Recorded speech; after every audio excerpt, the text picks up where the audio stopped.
That's exciting to see. But, ooh, oh, yes, we there we do. go.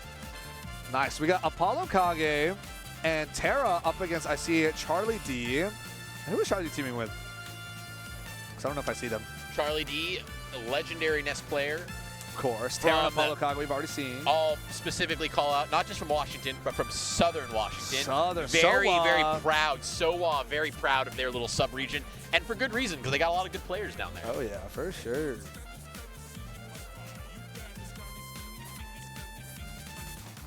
I'm just trying to take a look at which pool that they're chilling in right now. Oh, so this is a loser side here. ApolloKage and Terra actually dropped to Peckham and Seesaw. Okay. Peckham and Seesaw are scheduled to play up against Mia and Hurt in the not-too-distant future. Meanwhile, the other side winner set for top 16 in this pool is Dark Wizzy and Ouch versus Elijah and Xavier. So that is going to be an insane set. Yeah. That's going to be absolutely incredible. Meanwhile, here on loser side, we have, just HF. And Charlie D up against ApolloKage and Terra. So I'm not too familiar with the. I feel bad. I feel like I don't know if they're from my region. I don't know.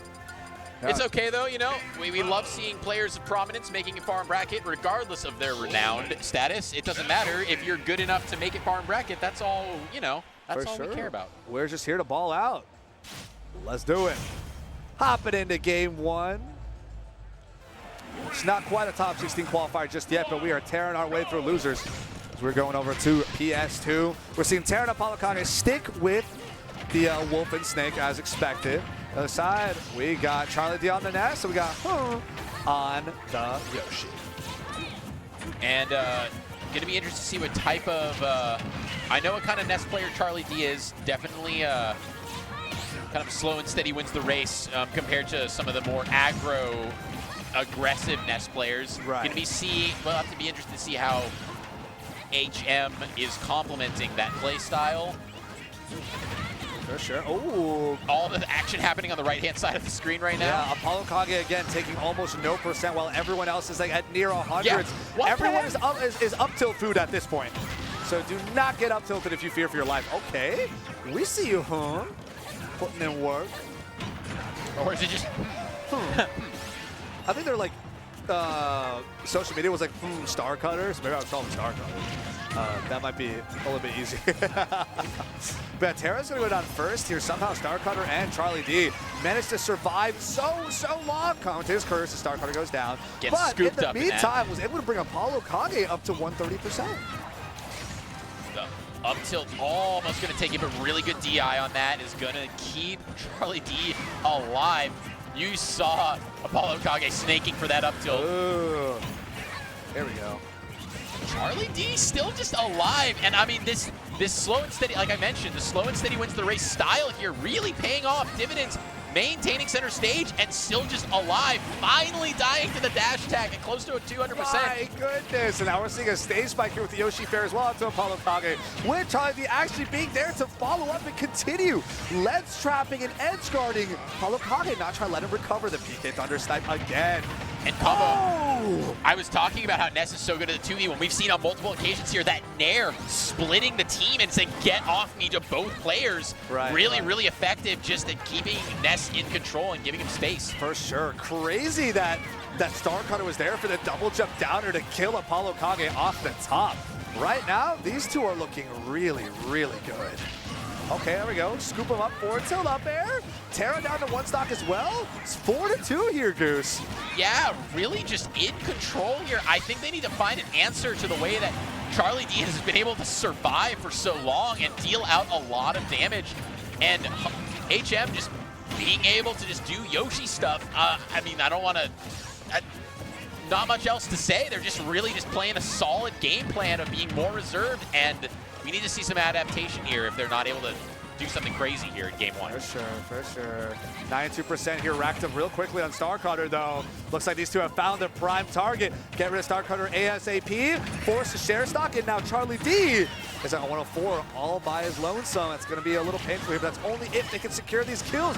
In the meantime, we are seeing so much hunger there from StarCutter to try and get rid of ApolloKage, but up tilt food as expected. And now Charlie D at 130% with only one stock remaining. This is turned right back around, Goose.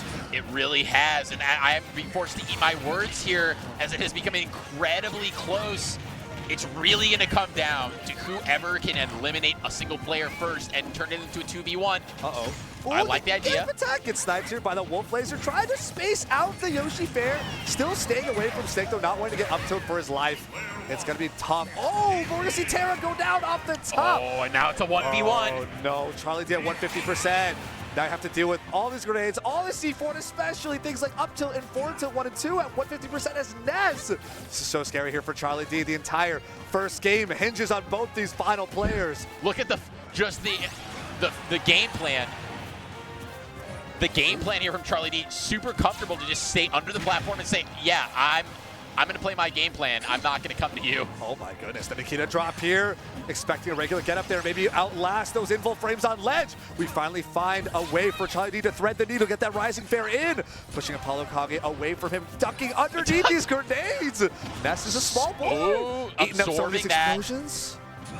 And we're seeing the game plan of Charlie D, like I was just being executed here at a really high level. Just going to be able to, get him armor through that. Playing the ledge so well, their combo, being able to get around that missile, the ledge trapping, and now we're just, I mean, Charlie D has fought himself into a little bit of a lead. Yeah, actually healed up so much percent. He's now dropped down from like 150-ish to 112 after all these explosions. Oh my goodness, ApolloKage stood in place, hoping Charlie D approach, just wanted to jump back and C4 right from underneath. Yeah. That's like a level 1 strat that after these many layers of adaptations could actually work. Charlie D will, I mean, not that this is going to end in a timeout, but Charlie D will play for time. Like, he's just playing super conservatively. He has the lead. Has the lead. I mean, it's not going to end in that. It's not going to end that way, but like that's just the kind of player he is. He's not going to change from his game plan, and I'd say it's working until he float into the up tilt. Yep. Got that down B call out for the momentum shift. Passed underneath the Nikita. Instant up tilt. Down you go, or I guess up you go. Uppies for Charlie D, and that's our first game. So this is gonna be our last set for this block as well. So Goose, we gotta tune in real hard. Really hard. Chat, yeah, we gotta lock in here. Yes, we do. I gotta make sure that my other dudes that I need are gonna be around here in time. Yeah, you know what's crazy? This guy over here, my caster combo, he's not only is he casting, he's also running casters, herding them around like sheep, which is a challenge in and of itself. I see Ziff on mainstream. That's good enough to calm my anxiety for the next, hopefully, 4 minutes. So let's get this moving as we're going right back to game 2 out here on PS2. Terra and ApolloKage versus Charlie D and StarCutter. Yoshi Ness, Snake Wolf. Being able to get something started here on the side. There's so much... It's hard to even see what was happening there in the scramble, the mid-air scramble, but coming out of it, we're pretty much even across the board percent-wise. StarCutter looking a little bit rougher for wear. The air dodge can actually get through there. There it is. ApolloKage still able to barely make it back to ledge. Goes for the jump option though, and Charlie was ready for the air-to-air. Oh, that's a shield break here on Terra.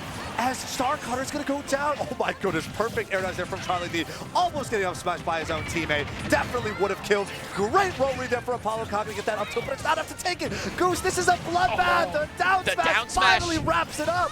And now we have a situation where ApolloKage in a position to stock tank at 100%, which is pretty healthy for Snake.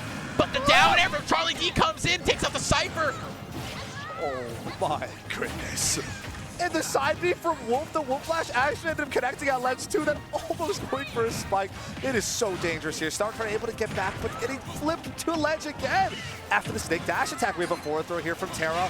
120, 130% stacking out StarCutter. And Charlie D is going to get edge guarded as well. It's a complete turnaround. Yeah, and it was really set up there where like forced the Ness recovery, and then once you're out there, just it's an easy back air to take advantage of. And now really Team Sowa and Friend, who I apologize to Starcutter not knowing where they're from. But yeah, just they're in a real uphill battle now to try and make something happen. As I say that, making That's it something. 2-3. Terra's going to go down here. Yeah, we're seeing ApolloKage at pretty high percent. It's not over here for our Washington and Canada kind of fusion team for Charlie D and Starcutter, but we'll charge up that up smash. Yeah, we're going to drop Shielder. Do not want to get shield broken at this percent. ApolloKage putting in the work, though. Staying alive here at 122%. What crazy read, what insane call-out are we going to see to bring ApolloKage to his last stock? Because that's what this team really needs right now, Goose. 100%. Can't just let... Look at him, standing there, just doing nothing. Just menacingly, Snake menacing you from across the stage, saying, I don't need to do anything. I'm comfortable standing here. I can just stock tank and exist. Oh, we had a charge for the up smash right there for Charlie D. He didn't let it rip, and Terra's regular get-up attack is going to do it, but finally this dash attack is going to take out ApolloKage from left side of the stage. A bit of a DI mishap and a team kill, unfortunate. But now we are seeing Starcutter getting popped by the C4.